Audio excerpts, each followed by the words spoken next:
Hello, Hello. everyone. Hello, hello. And we'll wait till Manny comes out of the black. He is back in black. Here he is. Welcome, everybody, to Content Creators Connect. We're all here encouraging the three C's, connecting others with via video, content development that builds your personal brand, and creators sharing their experiences, not expenses, despite their distance. Well, that too.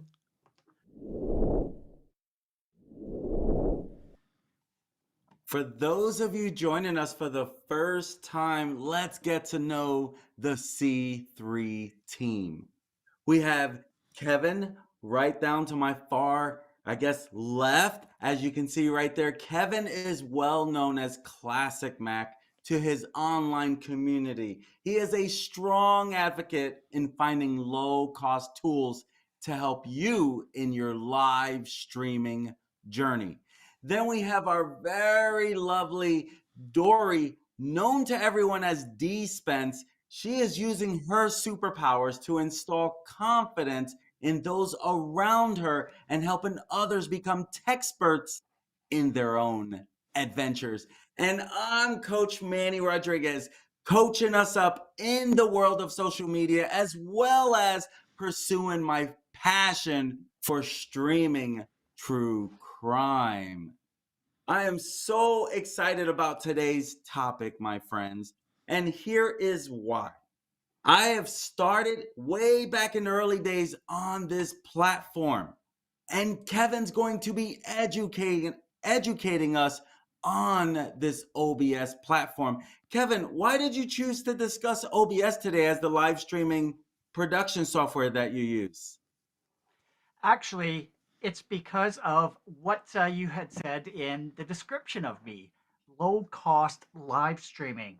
OBS is free to be able to use. And another thing that is really good about it, it's cross platform. So I'm excited to give you a few little details and some new things that I found out about it while preparing for the show that have come up since the last time I actually have used it. So Dory, have you used OBS in the past, and what are you looking forward to in today's stream? Actually, I have used OBS in the past. I've used it to actually do some local recordings of some of our D&D streams that we do, and I found it very helpful, hugely intuitive. It was free, again. Um, and it was the only solution at the time that was working with my use of Firefox, Discord, and a recording software. And I have to say the same thing as I said last week. I teach in a PC based school. I am a Mac girl at heart. And that's the one thing I really, really, really love about OBS is the idea that it's cross-platform. So I'm super excited to check out your presentation tonight. Manny, how about you? What do you think? Well, as I was mentioning earlier, one of the best things that I do like about it, in my early days, I did try out OBS, and quickly I was like, if I'm going to learn something, let me just learn on vMix. But what I found in that little bit of time that I did use it was very powerful platform. And it's a great source for someone who's willing to dive in, doesn't want to spend money, rather stay on a smaller budget. And literally, I love that of it. If I come across a Mac user and they're wanting to add some graphics to their stream and really make it look more professional, I don't have to ask, which platform do you use?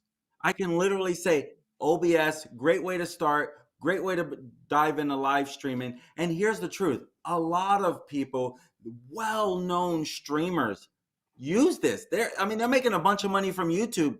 They continue to use OBS because of the power that it uses. And one of the things that I really like about it is the way it integrates with other softwares and systems to help your platform be a little more stronger, to let your stream be a little more stronger, using other third-party tools and just bringing them in to use those tools. I've seen some very, very unique things with this platform. That's why I'm super excited that Kevin is teaching this. My friends, if this is the type of content you'd like to see more of, please consider hitting that subscribe button and the notification bell. That way you get notified whenever we go live. And I'll tell you, one of the biggest things about this, you're going to want to get your pen ready, because if it's one thing we know, Kevin's going to bring a lot of value.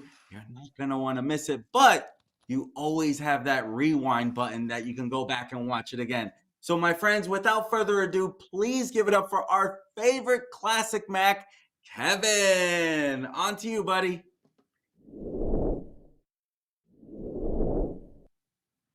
Except I have a question for you. Do you know any other classic Macs? So I think that was a very specific question that you asked to stay politically correct and on the safe, very neutral, right down the line. So it was very well done, Manny. So thank you for that wonderful introduction. And yes, I'm going to be providing you some great information on OBS. So what I really found out was there has been a lot of development over the last number of years with OBS and how people use it. And as Manny had alluded to, and I thought he was going to start stealing a lot of my thunder through some of the some of his explanation there. Yeah, the larger streamers, they still are using OBS, and because of that, they're putting in requests to get more features added and more things to help develop and enhance their streams.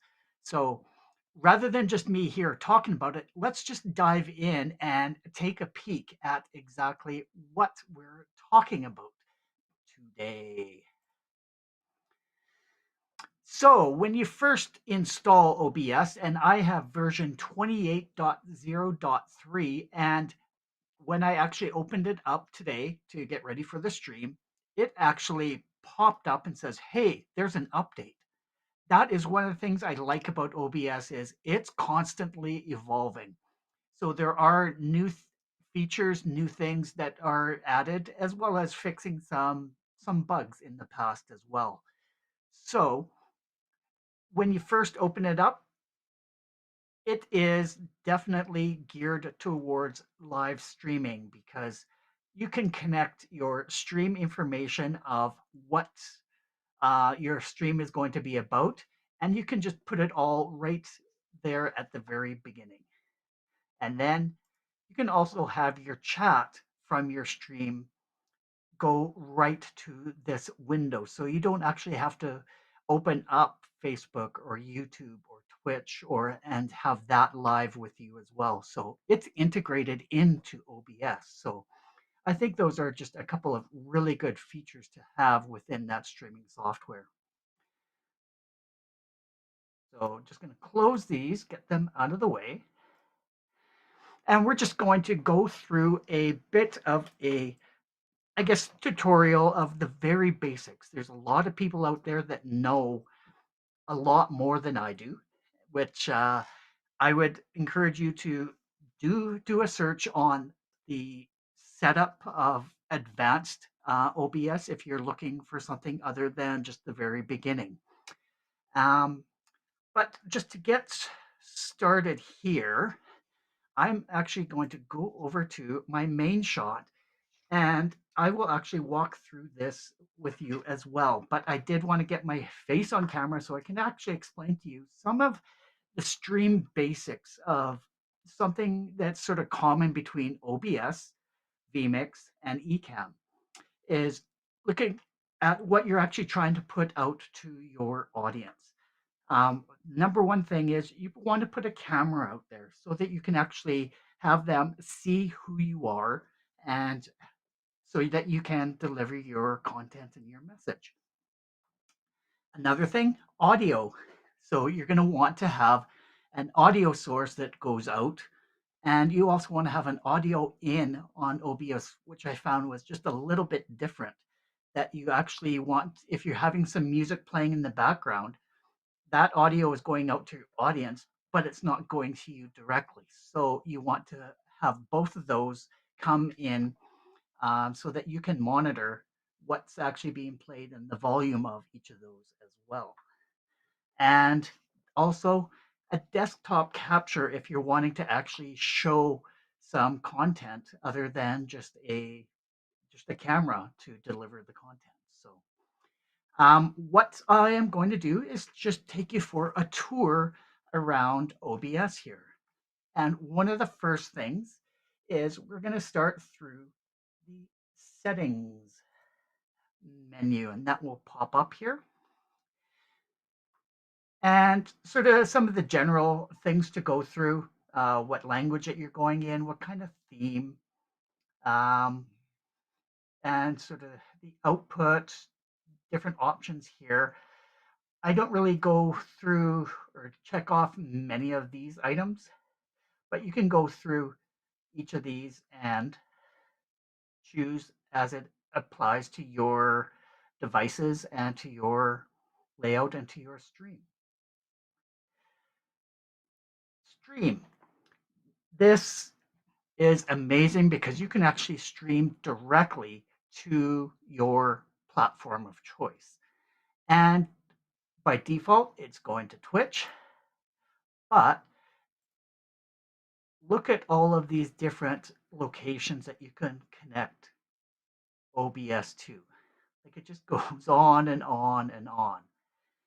You have so many different options to connect to, as well as you can do a custom.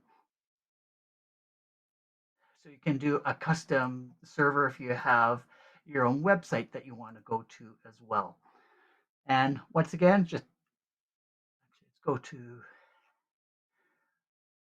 Twitch and this, a lot of it's already pre-populated. It tells you what server, so it's going to auto connect based on the recommended server that's closest to you and fastest. So there's all sorts of options there for different places to stream.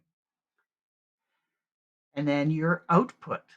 As Dori had mentioned, that she had used it not only for just streaming, but for recording as well. It is an amazing recording software. So you can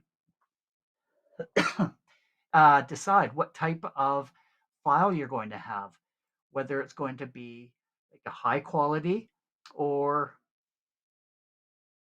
all the different options here. Indistinguishable quality, but it's a large file size. Lossless quality, tremendously large file size. So it captures every single thing. And then you have the different formats as well.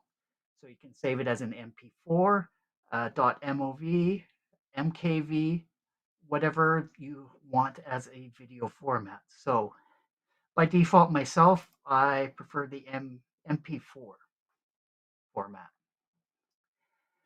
And then encoder, you can use either hardware or software depending on what you have set up for your computer to be able to handle this. So that's why a lot of the big streamers, they have very powerful computers so that they can do a lot of this encoding and things on the fly. And the streaming portion, you can actually adjust the bit rate that it's going. So it can go up or down depending on what the recommended bit rate is to go to your stream. And as we had discussed, I think it was, I don't know, last stream or 2 streams ago, about depending how many streams you're going out to from that specific software, you need to check what your bandwidth is so that you're not overpowering with one stream over another. And then once again, your hardware or software encoding. And then your audio. So the sample rates, the if you want stereo or mono, or if you have something specific, if you're an audio person that wants to dive deep into making that pristine audio. Um, And then your global audio devices. So you have your desktop audio, your microphone, and other, if you have multiple microphones as well, you can just enable or disable. And these are all of your different inputs that you have. So for instance, if I was going to use the microphone on my phone that I have connected here, I could turn that one on as well and have that as an option. And going through other different settings here, yeah, we can monitor each of them. And yeah, there's tons of different things that you can go through the audio just to make sure it's exactly what you want for your stream. And then next is your video. Depending what kind of aspect ratio that you want for your streams, you can go through your base and change it from 1980 or 1920 to 1080 or 1050 by 1680, 1280 by 720, just depending where you're streaming and what kind of aspect that you want. For most videos, it is going to be 16:9, so it could be a 1920 by 1080 or a 1280 by 720. Then hotkeys, which is basically your shortcuts. So you can have shortcuts to start streaming or stop streaming, to record, to pause your record, um, starting virtual cameras, which we'll get into in a little bit here. Um, what are some? And we'll go into studio mode here as well and transitions. So you can actually do a lot of just one key transitions as opposed to going through and clicking with the mouse as well. So lots of things, once again, to go through. And as you create each scene, you can create shortcuts to all your different sources that you have in there as well. And then accessibility, those are some of the colors and fun stuff to make your stream a little more fun. And then advanced. Um, yeah, you can go through all of these different recordings of different formats of what you want your recording to look like. Um, yes, so tons of things that you can apply to your stream. So that's just a very quick look at some of the settings. And one thing that I really like that they did add on quite a while ago, I believe, was studio mode, where you actually have it. It's very similar to vMix, where you actually have a preview and a program, and you can actually do your transitions over. So the transitions here that we have are like fade. I call it, it's called a Luma wipe, and a fade to black. So it's very, very quick, and then you can change the timings on it as well. And once we get into adding a couple of things, I'll demonstrate what each of these look like as well. So yeah, from the studio mode is something that I prefer. So you can actually have that preview as well. So this first one over on the left are the scenes that you're going to have for your show. So this is, I called it my main shot. And then, for instance, if you're going to do a desktop tutorial, you're going to want to have something that shows your desktop, so you can actually do a tutorial. So we'll go through together and add all the different sources for that. So going back to the main shot, the sources that we have. Right now, let's see. Once again, with all these different programs that we have for streaming, we have to think of it in layers, because I can see here, I wrote my name, and it's hidden because the camera source is above, oh, excuse me, is above what I had written down for my text. And then also the C3 logo in the top corner there. Oh, excuse me. So let's go in and actually have some fun and start creating a scene of our own. So we're going to do a little desktop tutorial type of session where we're going to have our desktop of our computer with me in the corner, and we'll add a little bit of a text sort of overlay of who I am to be able to show your audience who is the expert doing this. So from your scene, you go right next to it to your sources. And here is where you go and you add, like I said before, you're going to want your camera, your audio, and a capture of your desktop if you are wanting to do that. So because this is going to be a desktop tutorial, what I want to do is I can do a display capture or I can do a window capture. So if you have windows open, like for instance, a Google Chrome window or another program, you can actually open that specifically, and then anything in behind it will not show. So rather than doing window, I'm just going to go display capture. So we're going to call it display capture and okay. And now we get to choose what display we're going to do. And it's going to be automatic, or I usually just leave automatic by default. And because I have 3 different monitors connected here, I'm just going to pick display 1 so that we can see Manny and Dori there attentively writing notes while we are doing this. And as you can tell, this is highlighted right now in red. And this is so that you can actually do the resize of all of it. So by default, it is a 16:9 aspect ratio as we had defined in our settings. So right now we just have the display capture. So we'll rearrange everything once we do have other things like templates installed and a camera source. Next, I'm going to add a camera. And because I have an iPhone connected by NDI, once again, this is another wonderful thing about OBS is you can use NDI sources to be able to add different things. So I'm going to actually add an existing because I've already added it before. So it's an NDI source.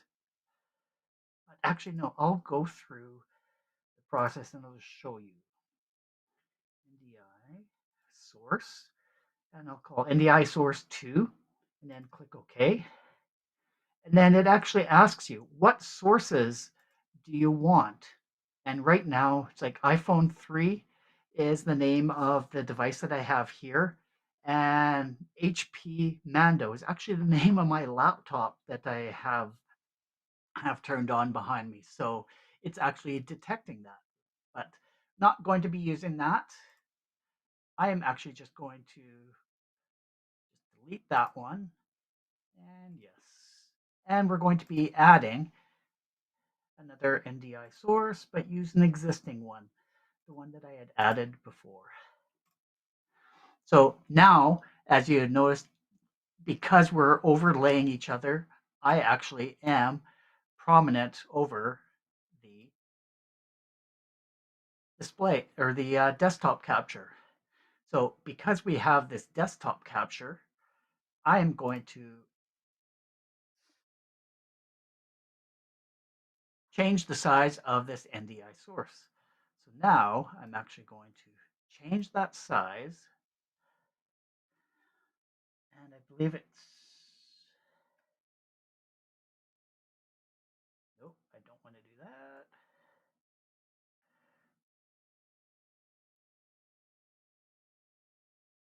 we go. If you hit your Alt key, then you can actually crop your picture as well. So grabbing by the corner is it maintains the aspect ratio. Therefore, now, because the NDI source, the camera, is on top of the display capture, the NDI source will remain visible. And then after that is, let's put an overlay, and then we'll adjust some things as well. So I'm just going to go search for an image. So we're going to create a new image. And you just go and browse for a file on your computer. So where was it here? And we'll just do, I think it was, and we'll just do this one. So now we have a PNG file, which means the middle part is actually empty, so we can have it set up as an overlay. So once again, it's overlaid on top, which we want it to be, but yet I'm hidden in behind. So I want to relocate myself. So I'm just going to be right in the middle there. And then that display capture, I'm going to select it, and I'm going to resize it. Kevin, can I ask a quick question? Absolutely. So I know you mentioned the idea of layers. So let's say as you're building out your scene, you actually end up adding things in the order, in say, an order that doesn't necessarily match your finalized view. Can you drag and drop the order of those layers so that you lay on top of the things that you're adding after the fact? Absolutely. Like for instance, my NDI source here, it's like, okay, I'm going to be hiding in behind the image. So it's like, no, I want the image to be behind, and I'm going to be over top of that. So now, boom, you've just moved yourself to the top, so you can have that camera as the top layer of the onion, and then you can have the overlay sort of sandwiched in between. And then, yeah, you just can play with the different levels so that it appears proper. Like I was just taking a look, going, yeah, that actually didn't look that great because I was covering the bottom of the screen. So by doing that, yeah, you can move it over into the corner and cover the overlay as opposed to covering the content that you're actually preparing. Very good question. Very good question. And if there's like I said, there's a whole lot of other things that you can do as well. In here for audio input capture, then you just go through the devices that you have that do have an audio input option. So, like for instance, the webcam, the microphone. I have this hooked up to my other software right now, so I'm not going to do that because it will. I possibly could lose my audio off of the stream. So, yeah, different input devices. If you have them, that's where you would put it in. And then it really doesn't matter where that actually goes, whether it's on the top or on the bottom in terms of layers. But once again, if you go like to your main shot and then go to your desktop tutorial, it will automatically show up in that scene and turn it on.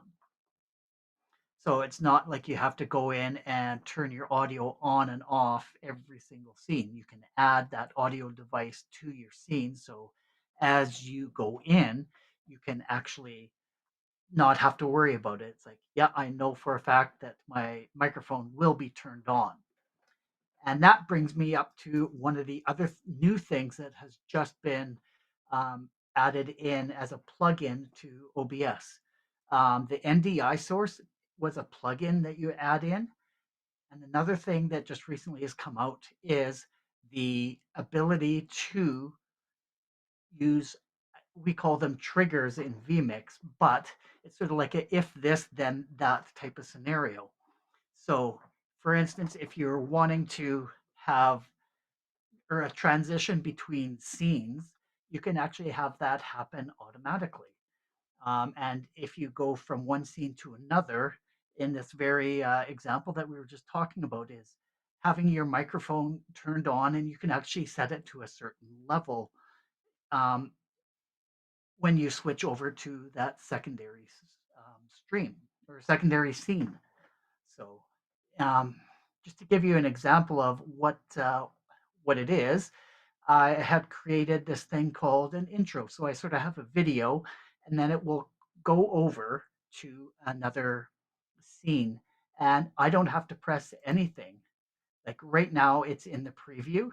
So I'm going to hold my hands up while this is on, and you will see everything uh, move over. So I'm going to go there.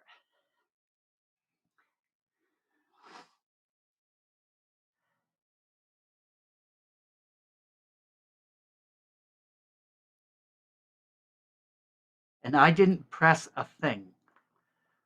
So I love that feature that they've added into OBS, is to be able to do that. And even you can go dive even a little bit further. So advanced scene switcher is what they call it, or automatic scene switcher, sorry. And where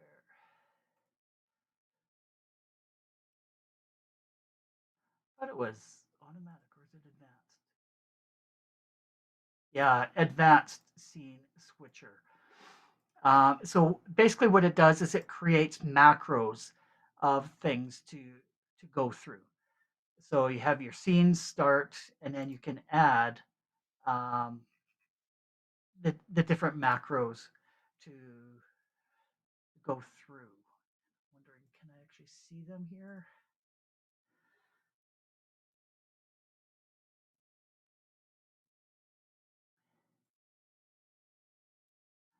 I created them, but now I can't seem to find them, of course. Murphy's Laws, when you want to do something and show something really cool, it disappears. Oh, yeah. 100% of the time. So believe me, that tool is there, and it does work as you saw from that intro. Is you can actually have a video and it transitions to um, another scene, and will add your microphone overlays and stuff that you want. So as I'm starting to sort of get choked up here, I should just wrap it up saying, like I said, this is just a very basic tutorial on what OBS can do to help enhance your streams. And this is a wonderful tool that sort of combines some of what Ecamm does, some of what vMix does, but it does it for a low cost, which is free. But a lot of the concepts that we were describing in the last two shows in Ecamm and vMix do apply with OBS as well.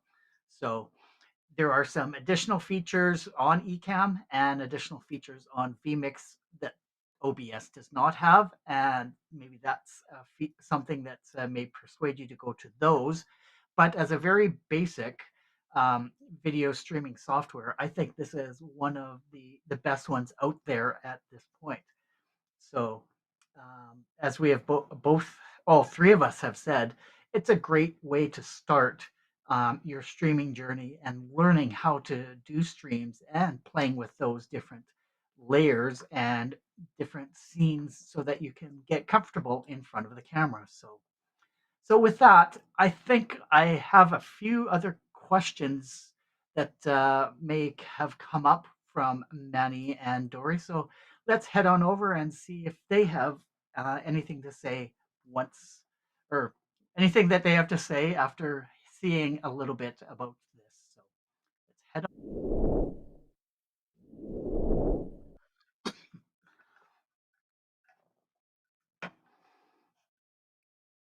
As people who are in 3 different locations, we share how we connect through all of this. And as you can see, Kevin just knocked it out of the park in helping you have a literally free way to start your live streaming, start adding graphics.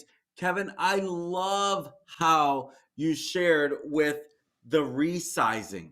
Like, just literally put your mouse on there and you can easily read. My gosh, that would make time so easy when you have to move all these different angles and making it bigger and smaller. And I love the way it, like, if you move it from the corner, you didn't mess with the aspect ratio. That makes it easier, because a lot of times when you make things bigger too, it makes it all pixelated.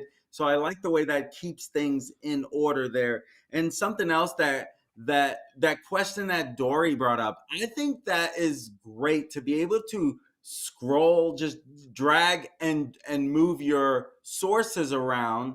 That way, if it's supposed to be over or under, my gosh, that's so easy to just move.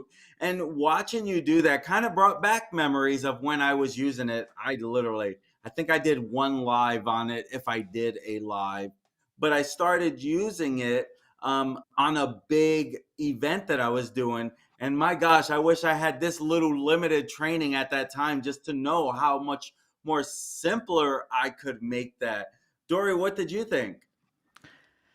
I mean, one of the first things I noticed was, of course, there are many similarities between OBS, vMix, and Ecamm, just like Kevin pointed out. I absolutely love the idea of adding a very specific window so that nobody can see your like super messy desktop, and the fact that you have 12,000 tabs open in the background and everything else. I love that feature. I also really like,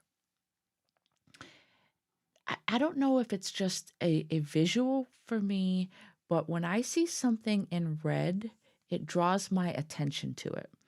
And so when you pointed out, Kevin, that when you add something to your scene that you're building and it automatically puts it in red to remind you that you can resize it, it's sometimes those little things that really just kind of sets a tool, you know, above a little bit. And I know vMix has the ability to resize, so does Ecamm. But honestly, I will tell you, within Ecamm, when I put something on one of my scenes, the boundary box is a very faint gray box. And a lot of times I have to hover over it a few times to actually get it exactly where I want it to be. And with that, it just seemed like, boom, you went right to the corner. You were able to either, drag for an aspect ratio, or my gosh, the ability to use the Alt key as a quick custom key to do a crop.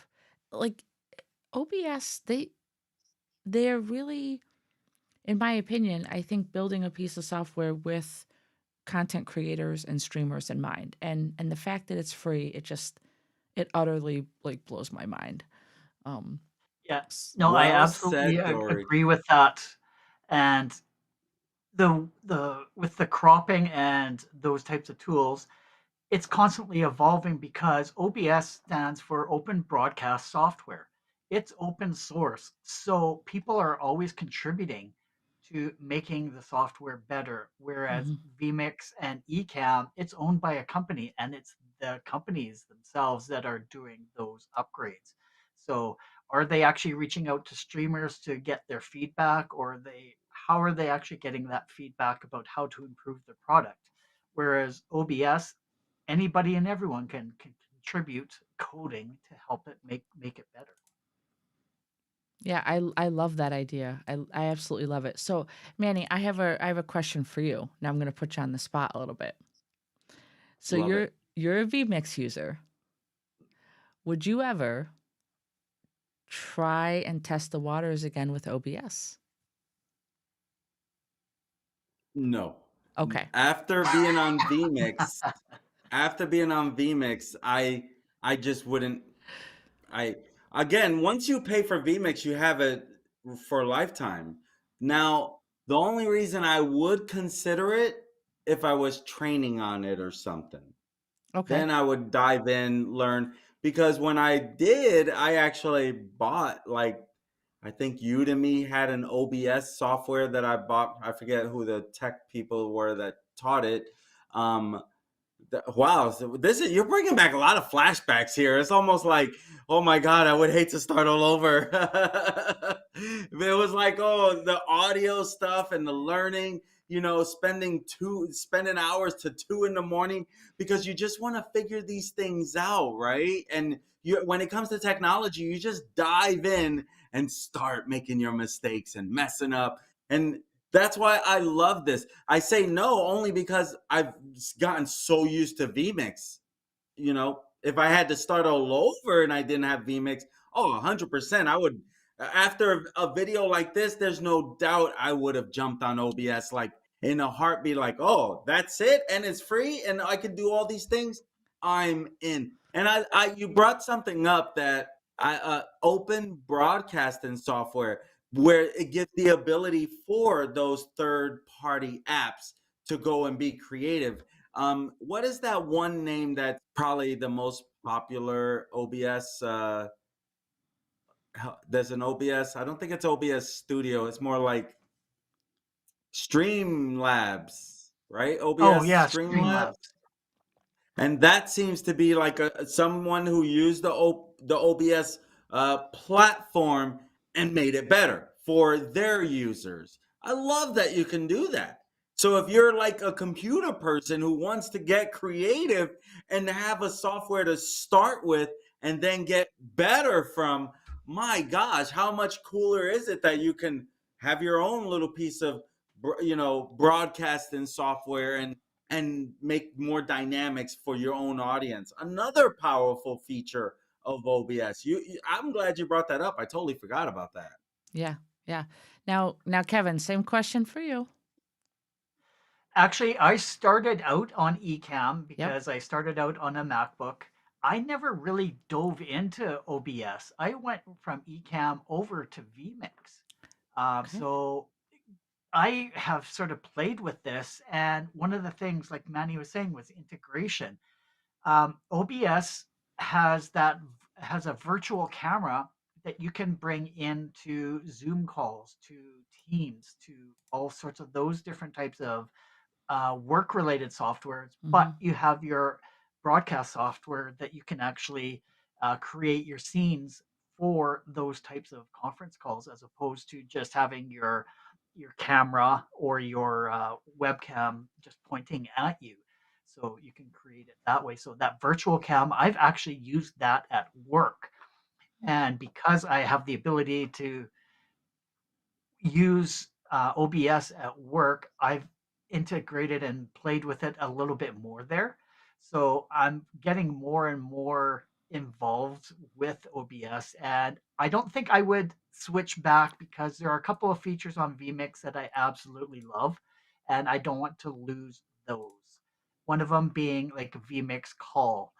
So Mm-hmm. having it so easy to be able to add in a guest to your broadcast, whereas I just don't know an easy way to do that without bringing in another piece of software with OBS to be able to do that. That makes sense. That makes sense. I'm Um, glad you brought that up because I was about to ask that same question there. Like, how do you bring in the guests without like Zoom or something? So if I'm using Zoom, I can bring a guest in. Do I need virtual cables? Do you know that? Uh, I'm sure there's tutorials out there. Off the top of my head, I can't answer that with 100% accuracy. Appreciate it. well, I just want to say, Kevin, thanks for an awesome training because I believe that my administrators are going to very much lean into the idea that, hey, this is free software to run on our desktop PCs at school. So I'm pretty excited to kind of go down the rabbit hole of this. So once again, thanks for an awesome training. Like you totally Great knocked job. it out of the park. Thanks. My friends, if you enjoy content like this and you're finding it useful, we would love it if you'd like and subscribe. And sharing our content is also a great way to spread the love. And as you can tell, we're always wanting to educate you to make live streaming in your worlds that much easier. So make sure you visit our website for information on all the ways you can connect with us. Linktree/Content Creators Connect. We are on YouTube, Facebook, and Twitter. And also, drop down in the comments things that you would like to see us talk about and discuss. We've gone through the 3 different platforms now of Ecamm, vMix, and now OBS. Is there other software that you guys are using that you would like to get a further dive into a little more detail? Or if you're using or if you've heard of something that you want us to dive in and learn more about and share with everyone, let us know. So drop those down in the comments so that we can bring you some valuable future content. And with that being said, we want to say thank you for joining Content Creators Connect, aka C3, tonight as we took a look at using OBS, that free cross platform software to produce our live and recorded streams. We return next Tuesday at 8 p.m. Eastern, where I will be showing off some of my favorite studio gear. We will be multicasting live to YouTube, Facebook, and Twitter, so be sure to join us. Until then, we urge you to identify and lean into your 3 C's. Start today creating unique content that builds connections and breaks down those barriers.